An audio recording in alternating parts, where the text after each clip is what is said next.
tenho certeza que hoje você vai ser impactado, tá?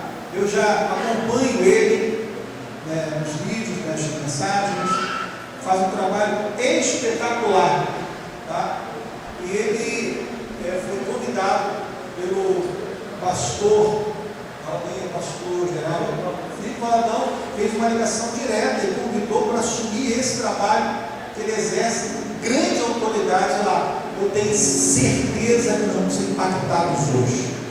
Você crê nisso? Diga amém?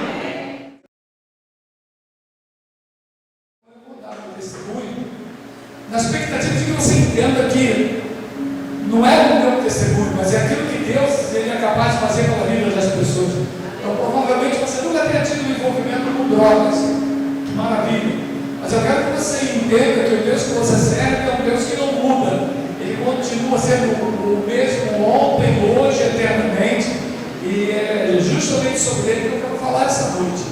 Na verdade, já são 31 anos fazendo esse trabalho.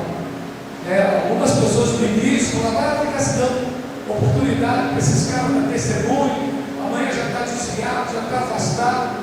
Estou encontrando pessoas aqui que nem me conhecem há anos, mas continua, irmão, a mesma pessoa, graças a Deus, filho, casado já há quase 40 anos, estou com 67 anos de idade, servindo ao Senhor, graças a Deus, nunca me desviei dos caminhos do Senhor. Então eu considero assim que esse nosso Deus, ele continua sendo o mesmo ontem, hoje e eternamente. Eu vou dar testemunho, falo em presídio, falo em boca de fumo, falo em igreja, enfim, jantares de empresários. Então eu tenho os meus métodos de trabalhar. Quando é uma igreja aqui, eu tenho o privilégio de completar show e eu apresento algumas reportagens. Mas eu passei 22 anos no mundo crime. Então você fala isso, tem muita gente que questiona, será que é verdade mesmo? 22 anos? Ninguém passa 22 anos batido, Você tem que ser preso. Aqui está a minha folha penal, são 15 processos. Fui preso várias vezes, registrado 3 vezes. Você me vê hoje aqui desse jeito, eu não era assim, era um cara chato, entendeu? Eu tinha um pacto com o diabo, mexedor de preto branco, estava com 9, 16 anos, estava matando, como a rapaziada de fora falava, então chupando mano. Mas Jesus entrou na minha vida em 1992, mudou, graças a Deus, trabalho na obra com meus filhos há muito tempo. Eu estou na Lagoinha, mas eu sou chamado para falar lá na favela, estou lá na favela.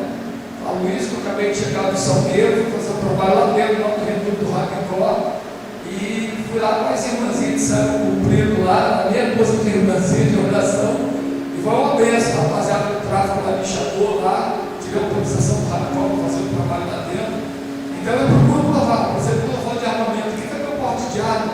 Expedido para a Secretaria de Estado de Polícia Civil, Departamento de Investigações Especiais, escopeta calibre 12, repetição 38. Quando falou isso, pode aparecer, mas para você entender que o Deus que me resgatou naquela vida é o mesmo Deus que você faz presente aqui nesse lugar. Aleluia. Então, independente de você ter usado drogas ou não, de repente tu nem viu drogas, você está diante de um desafio. Eu estou aqui para testemunhar de que esse Deus ele não muda, ele continua sendo o mesmo ontem, hoje, eternamente. Então clame a esse Deus. Eu não sei como você chegou hoje aqui. De repente você pode ser até um pastor, você está diante de um desafio. Nessa minha caminhada aí, meu Deus do céu, o que eu mais tenho encontrado é desafio. Hoje mesmo, a mim está aqui, o irmão Natan, nem sabe, passei o dobrado para estar aqui, um ataque furioso, mas graças a Deus, o Senhor me deu vitória. Fui ligado ao cartel de Medellín 8 anos, isso aqui é meu segundo passaporte, todo carimbado, praticamente dei a volta ao mundo dentro de cocaína. Aí você fala assim, o que você quer dizer com isso? Gente, é muito tentador a vida de traficante. Eu pegava cocaína, $12 mil o quilo, porque vendia $100 mil o quilo. Eu levava a cocaína dentro do equipamento chamado Crossbar. Ele fica dentro do equipamento de voo livre, chamado Asa Delta. Então ali dá certinho 10 quilos. Na minha época, isso é um absurdo você levar a cocaína lá para fora. Eu posso dizer que eu fui praticamente o primeiro. Depois foi tonelada de matar. Então eu comecei com essa história de levar 10 quilos de cocaína lá para fora, era muita coisa. Eu pegava a cocaína, $12 mil o quilo aqui no Brasil, e vendia $100 mil o quilo na Austrália. Então faz as contas, $100 mil vezes 10, está quanto? $1 milhão. tem ideia de ter $1 milhão? Reverte isso para real. Era muito dinheiro. Aí você fala, o que você fala? O que você quer dizer quando você fala isso? É para testificar o que a Bíblia diz, que o diabo te oferece os reinos do mundo para que você se próximo. Eu estava mostrando, humanamente falando, era praticamente impossível rejeitar aquela proposta. Não estou aqui dando desculpa, tentando justificar, não. É que o diabo literalmente ele cega o nosso entendimento. Para quê? Para que a gente não veja o resplandecer da glória de Deus. Então aquela completamente certa. Então quando eu estiver dando o terceiro, eu quero que você entenda o que Deus é capaz de fazer. De repente você chegou aqui diante de uma causa impossível. Você está estático, parado, sem acreditar no que Deus pode fazer. A Bíblia diz que Deus é galardoador daquele que busca. Então se você veio aqui para buscar, creia que Ele se faz presente, e que Ele está aqui atento ao teu sofrimento, à tua luta. Pastor, não tem problema nenhum, que bom. Então agradeça a Deus por você estar bem, você não está precisando de nada, então você está pronto a dar, porque a Bíblia diz: dai e o quê? E dar-se-vos-á. Boa medida, sacudida, recalcada e transbordante. Então você, quando vê uma pessoa com uma folha pedal como essa aqui, o Coronel Salema sabe o que é isso? São 15 processos. Gente, o indivíduo ele ganha um diploma de sem vergonha. Eu me lembro uma vez eu fui preso pela equipe do L-Vision, e o Franklin, que era o inspetor do L-Vision, ele quando me prendeu, ele falou assim: meu irmão, é o seguinte, você não tem mais jeito. E eu falei assim para ele: cara, você vai ver que eu tenho jeito sim. Eu só não tinha ideia como isso ia ser. E graças a Deus foi alcançado pela misericórdia de Deus, e hoje eu estou aqui. Aí você fala: mas por que você fala isso? Porque de repente você tem um esposo, você tem uma filha, um filho que está lá fora. Você sonha para que ele ou ela esteja aqui da igreja, mas você não está conseguindo isso. Eu quero te alertar que é verdade o que eu vou te dizer. A Bíblia diz que a oração de um justo, diga comigo, um justo, ela pode muito em seus efeitos. O nosso Deus ele não muda, ele continua sendo o mesmo ontem, hoje e eternamente. Então creia, nosso Deus ele é galardoador daqueles que o buscam. Eu creio que eles buscareis e me achareis. Quando? Me buscarem de todo o vosso coração. Eu sou fruto das orações de minha mãe. Aos olhos humanos era praticamente impossível estar aqui hoje. Mas a minha mãe nunca desistiu. Hoje ela está com Alzheimer. Nem me reconhece mais. Mas você não sabe o carinho que eu tenho por ela. Toda vez que eu olho para ela, eu falo: meu Deus, eu sou fruto das orações dessa velhinha. Um era simplesmente um líder do comando vermelho. O outro, o playboy de Copacabana, que chefiava a conexão Havaí, tráfico internacional de cocaína. Foi um bandido de nome, foi sinônimo de violência. Ele foi feito uma proposta de levar um barco com 100 quilos de cocaína lá para fora, ia ganhar 10% desse carregamento. Receber 10 quilos de Ia cocaína. ganhar 10 quilos, que revendidos na Holanda e Amsterdã, $50 mil o quilo, ia me render $500 milhões. Eu sou o comando vermelho da década de 80, né? Tive tudo, imagina, era muito dinheiro. Eu tenho 36 processos, uma condenação de 64 anos. Fugi 8 vezes da cadeia e tentei sem fim. Luiz Carlos Leite comandava a conexão Havaí do tráfico internacional de drogas. José Carlos Gregório Gordo era um dos principais chefes do Comando Vermelho. Agora eles se encontram, não para planejar novos crimes. Os dois são as maiores estrelas de um novo tipo de espetáculo, o show dos bandidos regenerados. São profissionais da fé, vão de igreja em igreja pregando o poder dos céus em recuperar qualquer tipo de pessoa. Luiz Carlos Leite era de outra facção do crime organizado. Ele era o intermediário entre os cartéis colombianos e o mercado internacional de cocaína. Luiz Carlos está em liberdade depois de cumprir 5 anos de prisão. Hoje ele vive com a mulher e as filhas. Débora começou uma carreira de sucesso. Chegou a ser uma das garotas do Fantástico em 1986. Em 88, a carreira foi destruída com a prisão do marido. Na época, o que aconteceu comigo destruiu demais, sabe, a imagem dela. Eu querendo ou não fazia, entendeu? Não podia nem me meter. Luiz Carlos usava atletas que iam competir no exterior para o tráfico de cocaína. A droga era escondida até em pranchas de samba. Na época, a polícia disse que ele comandava a Conexão Havaí. Você admite que nessa época você era realmente um grande traficante internacional? É verdade. Quanto de cocaína você mandou para o exterior nessa época? Eu não tenho, mas a forma como, por exemplo, eu enviava cocaína lá para fora era no mínimo de 10 quilos.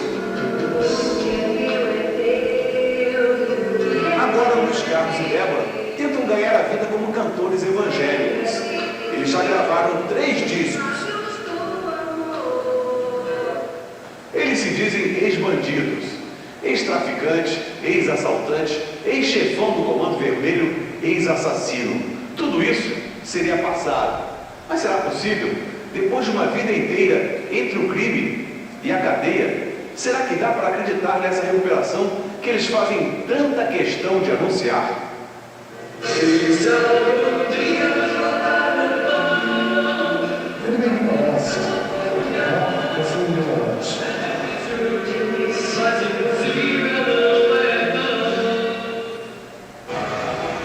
Se eles estão dizendo a verdade, é um milagre de 2 profissionais do crime. Para ser Jesus, eu não vou me estender para poder ganhar tempo, mas vou deixar aqui para a meditação dos irmãos o livro de Salmos, capítulo 116. Ele é um pouquinho comprido, mas eu fui lá para vocês, seria no escuro aqui, está tudo tranquilo. Salmo 116 diz assim: não o Senhor, porque ele ouviu a minha voz e a minha súplica, porque ele inclinou para mim os seus ouvidos, portanto, invocá-lo-ei enquanto viver.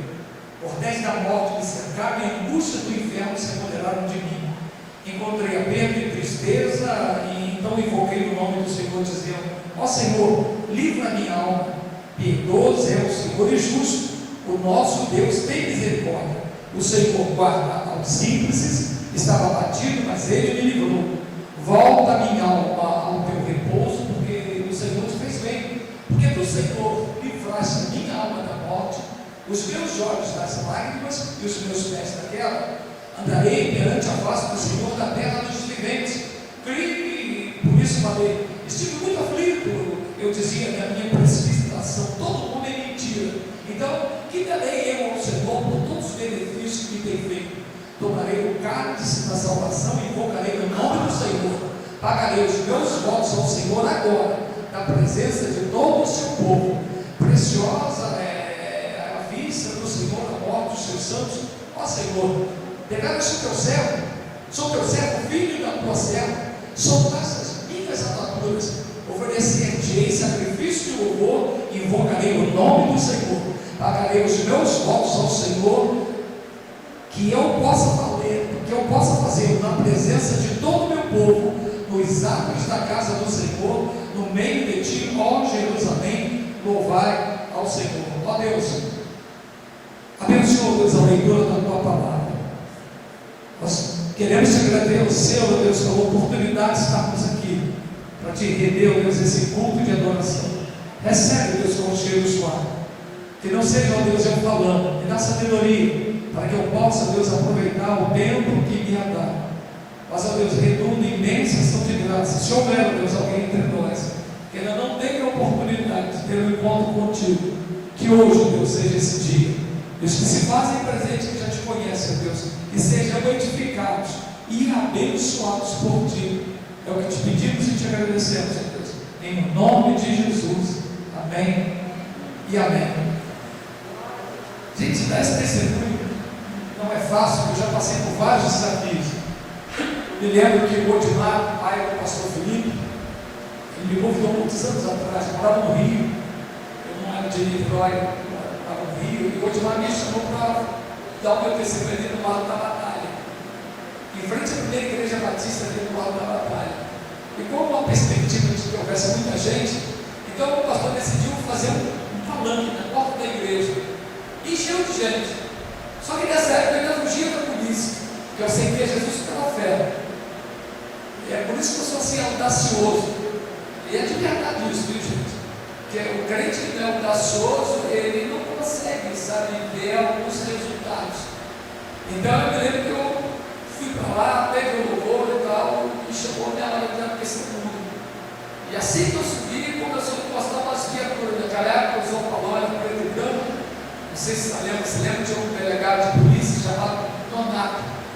ele foi acusado de roubar aquela taça Jules Rimet, que o Brasil foi campeão do mundo. Então, tremendo aí, não sei nem qual foi o desenrolo daquele negócio aqui.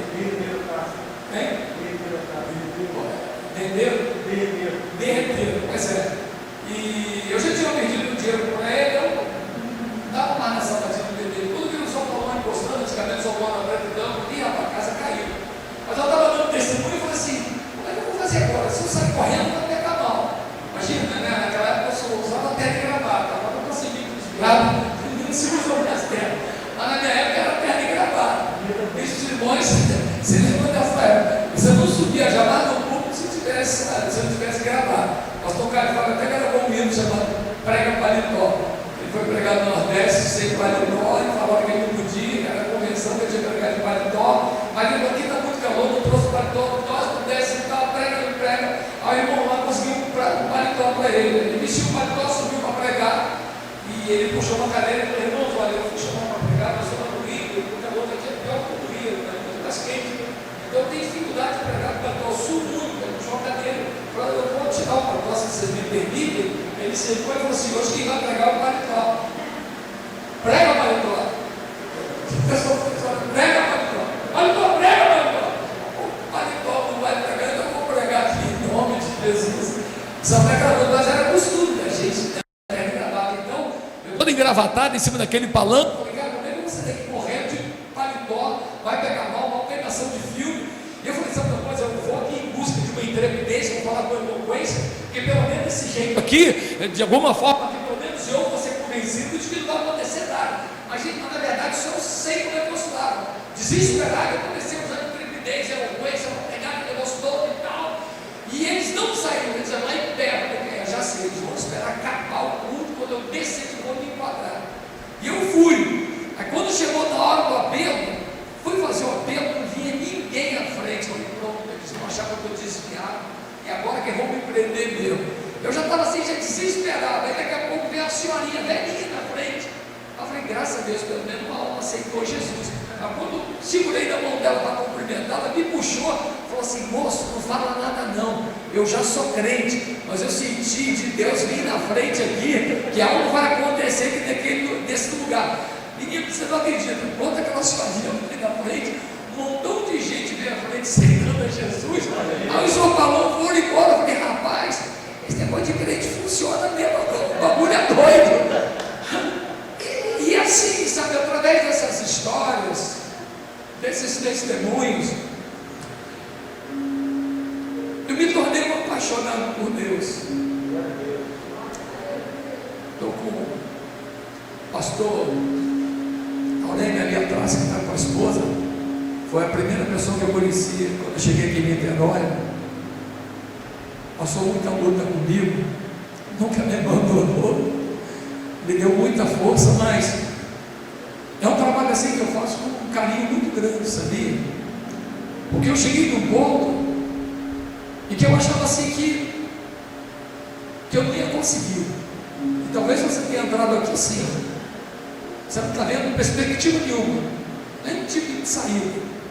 Talvez você seja crente, talvez até pastor, ou talvez uma autoridade. Você está diante de um desafio e você não sabe como fazer. E eu aprendi assim que Deus, na maioria das vezes, Ele deixa você ir até as últimas consequências, não para você sofrer, mas para você dar valor àquilo que Ele vai fazer na tua vida. O pastor Aurélio e o bispo Simões sabe, eu fui abençoado por Deus. Eu ganhei uma escola de presente, gente. Eu só fui no segundo grau. Eu ganhei uma escola de presente lá em Caraí. Eu vivo pela fé, desde que eu aceitei Jesus. Sempre vivi pela fé, sempre. Para comer, para me vestir. Sou pastor lá da Lagoinha, mas não mudei meu jeito. Continuo a mesma pessoa. Subindo favela, indo em boca de fumo. Sabe, porque eu vejo assim que o crente ele não pode perder a essência. Esse fato de eu ter sido convidado para ser pastor lá na igreja, eu vejo que é consequência do meu trabalho. Mas eu sou uma pessoa lá que eu faço questão de abraçar, de dar a mão de quem limpa a privada, de quem cuida do banheiro, de quem faz a faxina, de gente com dinheiro, sem dinheiro. Eu sou assim. Eu, quando termino o culto, eu vou lá no meio da multidão, falo com o povo lá, abraço todo mundo, porque o crente tem a mania de às vezes se perder, sabia? Tem gente que se perde,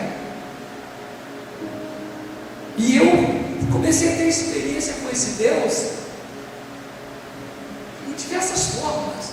Eu, por exemplo, setor de escola, só tenho segundo grau. Nós postamos no cinema, nós fomos chamados para pregar num centro de recuperação lá em Campo Grande. Eu trabalho com esse local até hoje, há mais de 30 anos que eu trabalho com eles. E aí eu estava no carrinho velho, eu e o pastor Aurélio, aí nós fomos nos arrastando até a Barra da Tijuca, onde eu sempre morei, sempre vivi lá.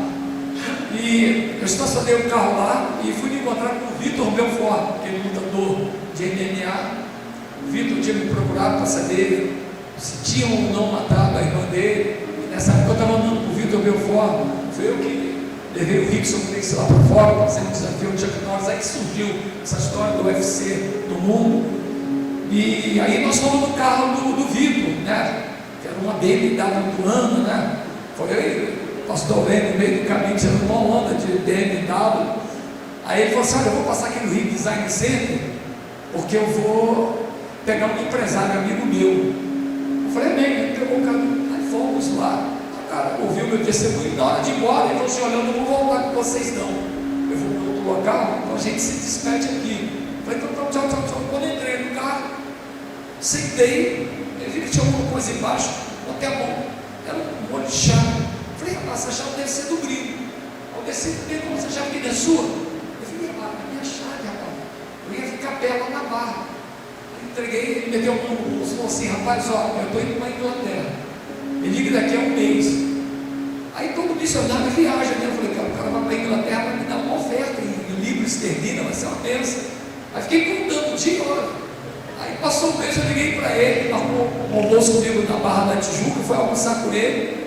Aí cheguei lá e ele falou assim: rapaz, eu ouvi teu testemunho e eu fiquei impactado com o que Deus fez na tua vida. E eu senti no meu coração de te dar uma escola de presente. Eu sou dono de uma rede de faculdade, todo mundo. Eu senti no meu coração de te dar uma escola. Porque estava eu e o bispo Alberto lutando lá em Camarim para fazer os cultos lá no Camarim. Eu e ele lá panfletando no Campo São Bento. Não entrava ninguém. E foi assim que começou a minha vida aqui em Niterói. E hoje eu estou aqui. Mas para chegar aqui não foi fácil. Para mim continuar também não vai ser fácil. Mas você fala assim: mas como é que é essa trajetória? Se você era traficante, sim, eu era traficante.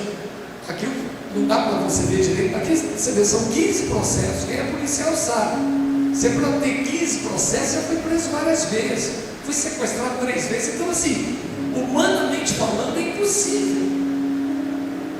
Mas havia uma pessoa que sempre orava pela minha vida, uma pessoa que nunca desistiu de orar pela minha vida. Por mais que a polícia falava, sabe, que eu não prestava, que eu não tinha jeito, ela continuava orando, que era minha mãe. Ela nunca desistiu de orar.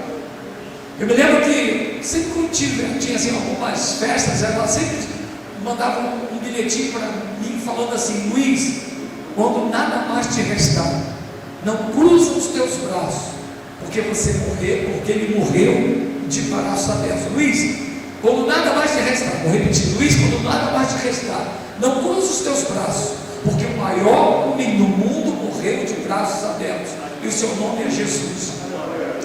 Então isso sempre ficou na minha cabeça. Então as adversidades, os desafios, eles surgem, mas isso não é para te deixar prostrado, porque ele diz assim: oh, levanta-te e resplandece. Por quê? Porque já vem a tua luz, e a glória do Senhor já vai nascendo sobre ti. Não importa quem você é, se você está debaixo de um desafio, não é para você ficar cabisbaixo, não, é para você erguer a cabeça e saber que a tua vitória está chegando em nome de Jesus. Pastor, sabe como é que foi a minha luta? Acompanhou a minha luta? Não foi fácil, foi difícil. Aí você fala: e agora, você conseguiu? Não, eu continuo na luta. Essa luta ela não acaba. O que a gente não pode perder é a expectativa. Minha mãe está lá, não enxerga mais direito, não fala, não reconhece ninguém, mas quando eu chego perto dela, sinto como se ela estivesse falando assim: valeu a pena orar.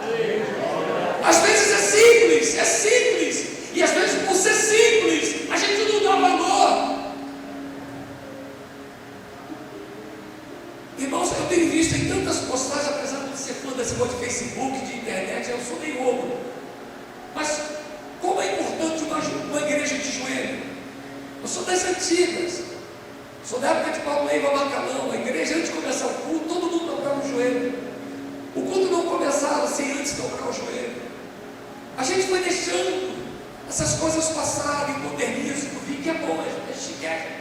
Eu tive aqui, sei lá quantos anos atrás, era totalmente diferente da Bíblia. Quero parabenizar aos dizimistas, ofertantes, a liderança da igreja. Ficou lindo, o lugar está lindo. Isso tudo é bacana. Mas a gente não pode perder a essência. Eu hoje não precisava mais estar dando testemunho, porque para mim chega a ser vergonhoso chegar e falar que era traficante. O que eu ganho com isso? Mas alguma coisa aconteceu dentro de mim, eu não posso me esquecer. Quando eu estou dando meu testemunho, eu estou me lembrando de onde eu era, quem eu era, de onde Deus me tirou. Porque, irmão, a gente esquece com muita facilidade. E eu gosto de me lembrar porque eu consigo me lembrar de como Deus foi poderoso. Porque muitas das vezes é tão simples o nosso testemunho que a gente não valoriza. Foi um negocinho que aconteceu, não vale a pena contar. Isso é o que você pensa. Às vezes tem pessoas ao nosso lado precisando ouvir aquilo. E você é um canal de bênção. Você não pode deixar de testemunhar o que Deus fez. Você não precisa ter sido um traficante, um bandido, ter tido um câncer, não. Simples. Às vezes um casamento que está prestes a se destruir, mas alguém te incentivou a orar, a clamar, a fazer uma campanha, a dobrar o joelho. E você está com a tua vitória, você não conta. Não importa se seja para uma pessoa, para duas pessoas. Minha mulher fica doida comigo. Ela foi comigo no Plaza, ela falou assim: olha, você não vem com essa mania de ficar dando testemunho aqui. O que é isso? Aí ela parou numa loja, aí eu olhei assim, aí tinha um cara lá vendendo esse negócio de consórcio de carro. Eu olhei, o senhor falou para mim: é ele. Aí eu sentei, ela falou: Luiz, tu vai comprar carro? Eu falei: não, eu estou duro, então está fazendo o quê? Calma, deve é mistério. Eu não sabia, o cara estava desviado. Eu comecei a testemunhar para ele. E aí ele começou a chorar. Eu ganhei uma vida ali para Jesus. A gente não pode perder isso, irmãos. A gente perde com o tempo. A gente perde, a gente enferruja. A gente esquece de onde Deus nos tirou, do que Ele fez por nós. Quantos milagres, quantos sinais a gente se esquece. A gente amadurece, acha que não precisa mais. A gente não chora, a gente não se compadece. A gente já não cumprimenta mais as pessoas. Às vezes a pessoa só está precisando de um aperto de mão, de um abraço, de um beijo. Aí você fala: isso é estupidez, não é não. Eu estava lá na área do café da nossa igreja. Eu estava conversando com as pessoas. Daqui a pouco chegou um senhorzinho e falou assim: pastor, mas não, meu, eu posso dar um abraço no senhor? Claro, eu quero dar um abraço. Ele me abraçou forte. E quando ele terminou de me abraçar, ele falou assim: rapaz, foi um abraço desse que o senhor me deu que me fez nunca mais usar cocaína. Gente, um abraço. Aí você fala assim: um abraço, pastor Luiz, nem poder, eu abracei no final. Não, você é bobo. Mas quando a gente se dispõe, quando a gente está disponível, e foi isso que aconteceu na minha vida. Eu saí da cadeia através de uma negociação. Aí eu já tinha um projeto dentro da cadeia que eu tinha elaborado de levar um barco com 100 quilos de cocaína para a Europa. As Olimpíadas de 92 da Espanha e Barcelona. Era um barco que vinha com 100 quilos de cocaína, e uma das minhas participações dessa viagem seria 10% do carregamento, ou seja, 10 quilos. E a minha parte que ia ser vendida em Amsterdã, na Holanda, a 50 mil dólares o quilo. Olha a grana que ia me render, meio milhão de dólares. Então, para mim era muito dinheiro. Só fazer as contas: 50 mil dólares vezes 10 dá quanto? 500. Só que eu estou falando de dólares. Então era uma grana boa, fora a participação que eu ia ter na viagem. Então era muito dinheiro.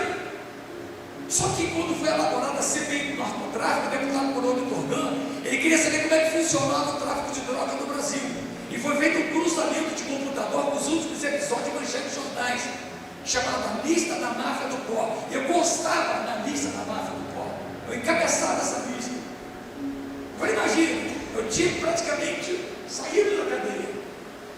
Um projeto bota a mão, uma mala de $500 milhões, um barco a vela de 45 pés, avaliado em $100 mil, saindo por Belém do Pará. A gente ia costeando a caminho da Europa.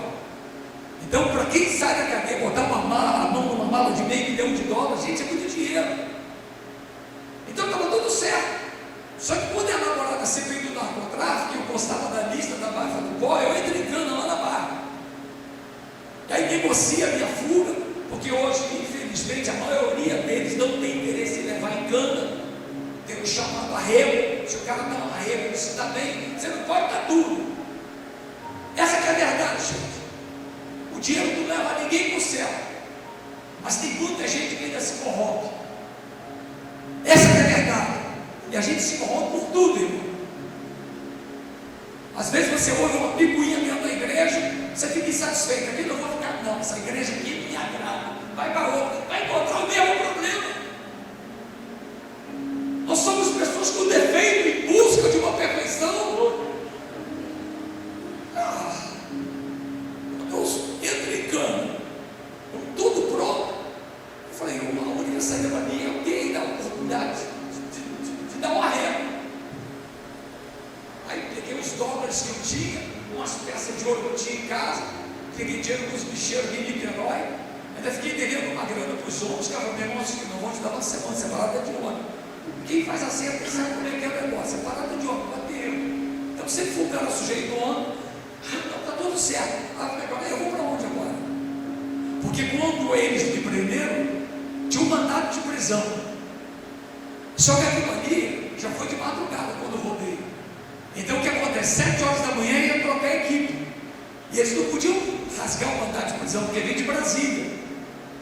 Eu falei aqui que eu constava na lista da máfia do pó do Brasil, você veio do narcotráfico, deputado Moroni Torgano.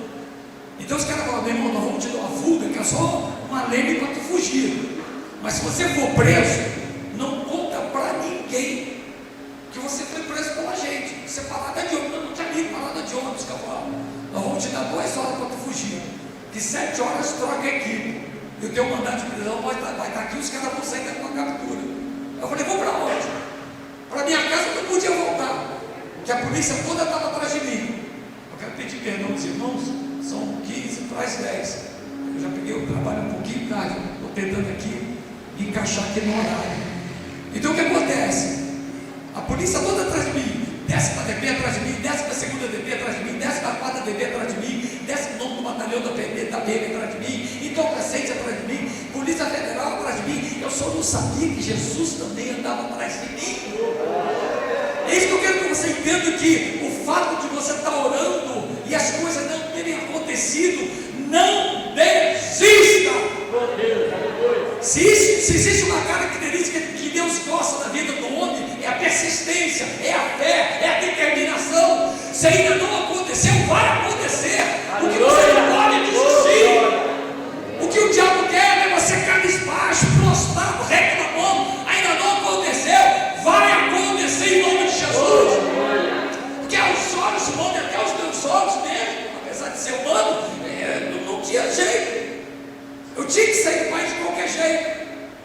Mas conseguir essa quantia de dinheiro em cima da hora era praticamente uma ação impossível. Aí você fala assim, o que tem a ver isso com o teu testemunho? Porque às vezes tem coisas que estão acontecendo que aos nossos olhos são impossíveis. Tipo o quê? O câncer. Eu já tive câncer no estômago. O sangue escorria pelo ânus. Eu ia fechar a escola, escorria. Eu tinha que correr para o banheiro para me limpar. E sabe como é que aconteceu? Eu dentro do banheiro, brigando com Deus, discutindo com Deus, para sair do com Deus. Mas você fala, que é isso? Isso é abuso? Não é abuso, não. Deus quer da gente intimidade, irmãos. Ele é nosso Pai. E tem horas que você tem que ter uma conversa séria com teu Pai. Pai, não é assim. Eu sei como é que tu as contas, mas eu preciso disso, Pai, me ajuda. E eu estou aqui, ó. E quantas outras coisas aconteceram depois disso?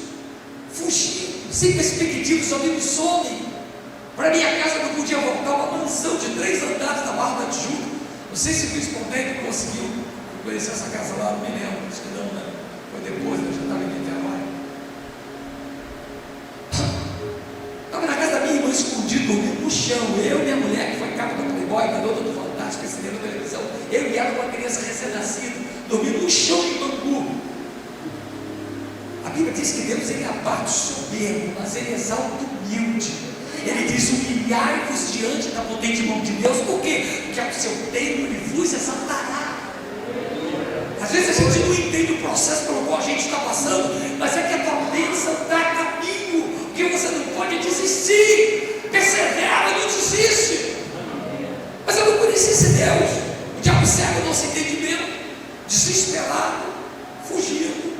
A casa da minha irmã, ela se virou para mim e falou assim: eu queria levar você numa consagração, tu topa? Eu falei: sabe o que é isso, consagração? Ela falou assim: é um culto que tem lá em dentro, Ribeiro. Imaginei eu e minha mulher. Aí foi eu e dela, ela saía curtinha, eu jaqueta jeans com a nova na espinha, calça jeans de bota. Sempre gostei muito de James Dean, tinha mania de querer ser igual a ele. Aí foi eu, lá para Bento Ribeiro. Quando cheguei lá, chovendo, eu vim na Baixada, vim de Queimados, e a volta ao mundo, mas vim na Baixada, aquele lugar pobre, simples, porque eu não gostava, eu tive muita decepção no meio da pobreza, então eu sempre sonhei em ter dinheiro. E agora de novo eu voltando, sabe, para aquele lugar simples, sabe, tem um monte de gente simples. Falei: o que eu vim fazer aqui?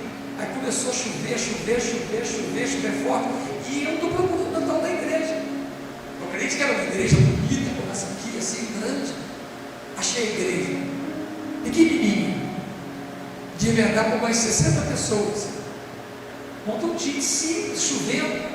A gente estacionou o carro, tinha de água na porta, e a chuva tinha acumulado uma poça d'água na porta da igreja. E o pastor, sei lá quem, botou uma tabuinha, o pessoal passava por cima da poça.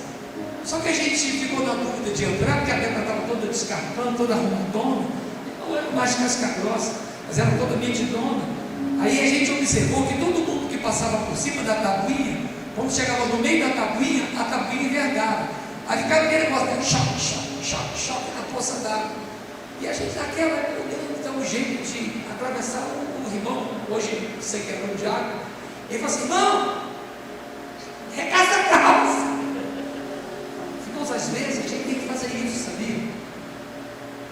Às vezes a vaidade nos impede. Como é lindo o primeiro amor. Tem gente que perdeu o primeiro amor. Tem gente que não sente mais nada. Está frio. Uma verdadeira geladeira, já não se compadece, já não sente mais nada. E uma coisa que a gente não pode mudar é o nosso coração. Por isso que ele disse assim: o filho meu, dá o teu coração. Porque é daqui que sai, sabe, todo o sentimento, sabe, da nossa alma. A gente não sente mais nada, a gente se compadece, não tem mais amor. Naquela situação ali, vendo daquilo ali, aí eu desci. Quando eu entrei, a igreja pequenininha, lotada. Aí o irmãozinho falou assim: tem um lugarzinho para vocês dois, vem comigo. Aí eu vim, até toda de coisa e tal, e eu ali com aquela, só Jesus, jaqueta de couro, calça jeans, pistola na cinta. Aí ele foi me levando no primeiro banco, onde tinha um lugarzinho, e era perto de um coral só de deficientes visuais. Eu falei: gente, o que eu vim fazer aqui? Aquele povo simples, aquele louvorzinho de consagração. Mas irmãos, quando aqueles cegos começaram a cantar, era um derramar de Deus naquela igreja. Eu não estava acostumado a ver aquilo. Eu vim da pobreza, vim de Queimado, mas isso já havia muitos anos. Eu estava acostumado com o luxo, com a riqueza. E a verdade é que a gente se perde, irmãos. Eu conheço um monte de gente que vem da Baixada, vem do subúrbio, então é uma coisinha que fica marrendo, nariz em pé, metido, besta. A gente tem uma consagraçãozinha, nada de consagração breve, vai voltar à igreja, a gente fica metido, nariz em pé, como gente. Eu fui num café de pastores, do pastor Silas Malafaia, encontrei com uma figura aí que eu não vou falar o nome. Esse virou para mim e falou: rapaz, você ainda está trabalhando com dependente químico? Eu falei: eu estou, por quê? Não, porque eu achei que você o quê? Não, deixa para lá.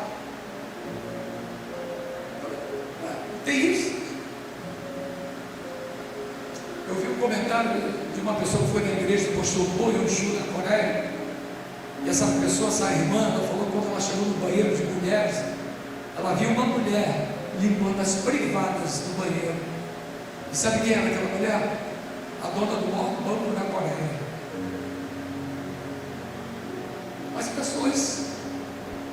As pessoas mudam, e a gente não pode, irmãos.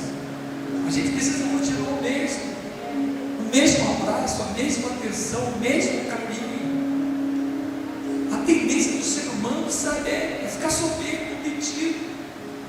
Pastor Aurélio encontrou comigo no shopping do Plaza, né?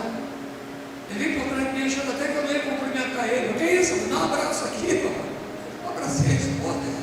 A gente não pode mudar, irmãos. Não pode. A essência que está dentro da gente não pode ser apagada. Eu comecei a sentir algo naquele lugar que eu nunca sentiria em lugar nenhum. Uma presença. Eu não sabia que era presença. Eu só sei que eu não estava no estado natural. Eu chorava igual um doido. Não sei te explicar por que eu chorava. Até hoje eu não sei porque eu chorava. Só sei que eu chorava. E aí o pastor perguntou assim: existe alguma pessoa aqui que quer aceitar Jesus? Levanta a mão. Eu falei assim: eu aceitar Jesus, eu aceito. Eu não sei se ele me aceita. Ele falou: basta apenas você levantar uma de suas mãos, porque disse Jesus: vinde a mim, todos que estão cansados de oprimidos, Deus vos aliviarei. Tomai sobre vós o meu jugo. Aí vim à frente sem crer Jesus, com a polícia toda atrás de mim. Aí um dia fui numa igreja, tinha um irmão lá dando testemunho, dizendo assim, isso, aquilo, e a igreja, não, tomava uns brincos na rua, não sei o que, se eu contar meu testemunho aqui, vai ser bênção também. Aí aceitei Jesus, mas um detalhe, a polícia toda atrás de mim. Eu estava num culto de oração, porque você quando passa por esse processo, você busca mesmo. É só você se lembrar como é que era no início. Você não pediu uma consagração, um culto de oração. Hoje a gente fala de culto de oração na igreja, só misericórdia. Campanha de oração, só o sangue do Cordeiro. Mas quando avisa, tem um cantor aí, vai lota, gente, e saber que Jesus está aqui. Aí você fala assim, isso é fanatismo. Não é não. A Bíblia, a palavra de Deus diz que onde estiverem dois, o quê? Ou três, o que acontece? Ele está aqui. Botou para a pessoa que está ao lado e fala assim: Jesus está aqui. Gente, sabe o que é isso? Você vê como é que o bispo Simões anunciou a presença do Salemo? Aí deu feio pra caramba de óculos. Eu brinco assim comigo que eu tenho intimidade, é meu amigo. Imagina Jesus. Imagina se a gente pudesse pedir assim. Peço que fique em pé, por gentileza, Jesus. Imagina. E Ele está aqui, está do nosso lado. Atento ao culto que nós estamos oferecendo a Ele. Gente, o bagulho é doido demais. E a gente às vezes se perde com essas coisas. A gente não atenta para isso. Eu, quando comecei a chorar ali, e Ele me chama para vir à frente, eu vou à frente. Eu me tinha esquecido que a polícia estava toda atrás de mim. Um dia eu estou na igreja e ela tinha as entradas laterais. Aí eu estou ali orando e tal, estou ouvindo aquilo. Aí eu olhei, quando olhei o polícia, ele já me conhecia. Aí falamos, olha contigo, aí chega aí. Eu falei, sujou, fechei meu olho, fiquei orando. Irmãos, a Bíblia diz que a palavra da cruz é loucura para aqueles que se perdem, mas para nós que somos salvos é poder de Deus. Deus, Ele gosta do quê? Da simplicidade, da inocência. É lindo a pessoa inocente. Eu estava ali numa inocência tão grande que eu não sei nem se eu consigo ter ela mais, porque é uma coisa tão pura. E eu, quando li, fiquei orando. Eu não sei o que aconteceu quando abri meu olho. Aquele cara não estava. Não me pergunte o porquê, o que aconteceu. Eu não sei. Só sei que ele não estava. Eu falei, gente, eu vou entrar em cana. Aí procurei o pastor. No final, o pastor assim, está acontecendo isso e tal. A qualquer momento eu vou ser preso. Quando eu for preso, vai para a igreja para orar para mim. Que eu mudei. Ele falou assim, Luiz, se aquieta. Se alguém está em Cristo, nova criatura é. As coisas velhas se passaram, diz que tudo se fez novo. Mas irmãos, eu não me quero brincar. Eu falei assim, que papo é esse que tudo se fez novo? Eu tenho uma pressão decretada contra mim, mas ele falou assim, mas a palavra de Deus diz que não existe nenhuma condenação para aqueles que estão em Cristo Jesus, que não andam segundo a carne, mas segundo o Espírito Santo de Deus.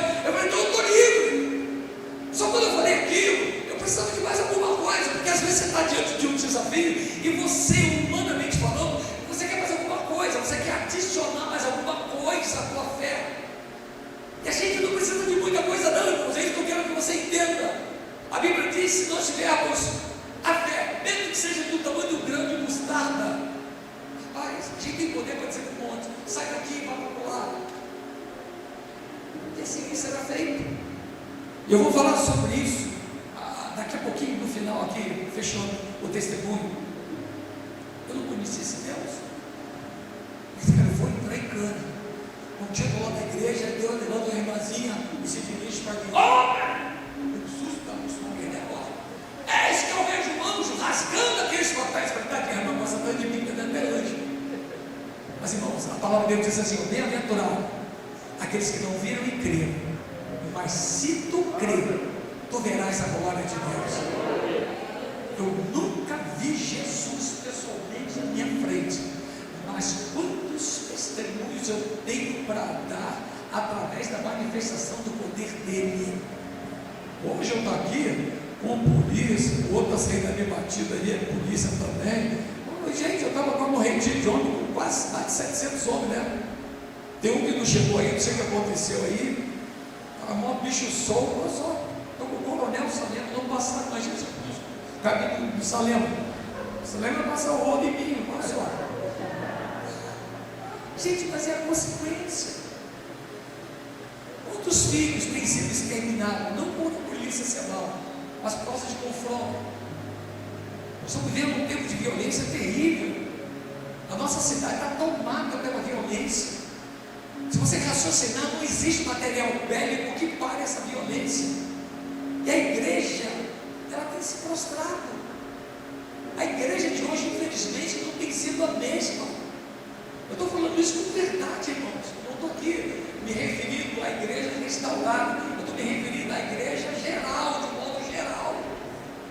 A gente tem dado muito espaço para o inimigo. A gente tem feito muito pacto, muita aliança com pessoas que a gente não deve fazer. E aí a gente se arrebenta. A gente não vê mais os milagres que a gente via. Ontem a gente teve o privilégio de receber um cara que veio da Inglaterra, participou lá dos maiores eventos que teve na Inglaterra, que foi como é que eu posso dizer? Foi um dos movimentos maiores que teve aí no mundo de avivamento, na época de John Wesley. E ele chamou para que viesse à frente só criancinhas, de 12, 3, 4, 5 aninhos. Eu lotou o número de crianças sendo batizadas no Espírito Santo. Você estava ontem lá, Salema? No culto não, né? Natan também não, né? Você foi? Não.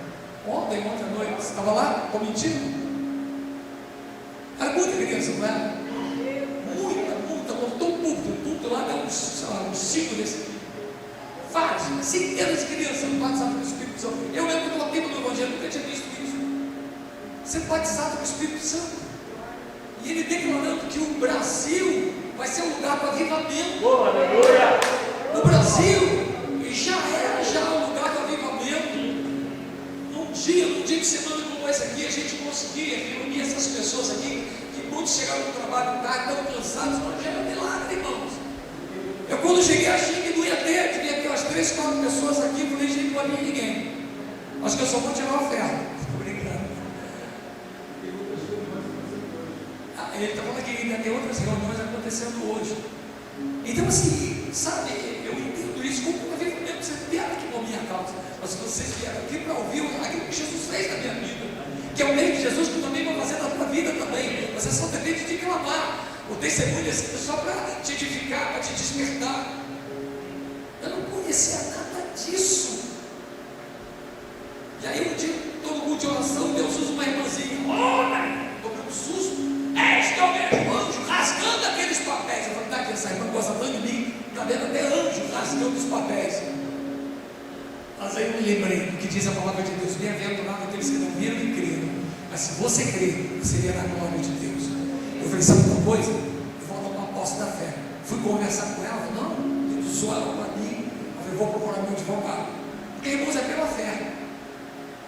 Tem hora que nós temos que se exercitar nossa fé, nem que nos leve até as últimas consequências. Você pode até ser chamado de louco, mas a minha Bíblia diz que a palavra da cruz é loucura para aqueles que se perdem. Para nós que somos salvos é poder de Deus. Mas é uma coisa, eu vou tomar posse a Deus. Procurei meu advogado e falei, doutor, não existe um documento aí que prova que o carro não deve mais nada? Eu falei, meu irmão, só me falta agora você querer arrumar um salvo-conduto disso. Tu não consegue um salvo-conduto não? Você está doido? Você não sabe que a polícia está toda atrás de você? Não interessa. Vai lá e tira o teu salvo-conduto. Ele foi. Eu fui numa igreja que tinha em frente à Barra da Tijuca. Era uma igreja que alugava um espaço com uma irmãzinha de oração. E ela fazia uma consagração lá de tarde. E lá Deus usou uma pessoa falando, ontem, mais uma vez, eis que eu vejo João rasgando aqueles papéis. Eu procurei meu advogado, ele voltou. Aqui o salvo-conduto que Jesus me deu. Justiça Federal, quarta vara federal, Nizete Antônia Lobato Rodrigues, a juíza federal. Eu quando mostrei lá na igreja, essa igreja chamada Union Church, que fica em frente ao Barra Shopping, olha que o salvo-conduto que Jesus me deu. Juíza federal, Nizete Antônia Lobato Rodrigues. Os irmãos gritaram assim, ih, ela aceitou Jesus aqui na igreja também. Eu falei, ó, até a juíza que assinou meu salvo-conduto.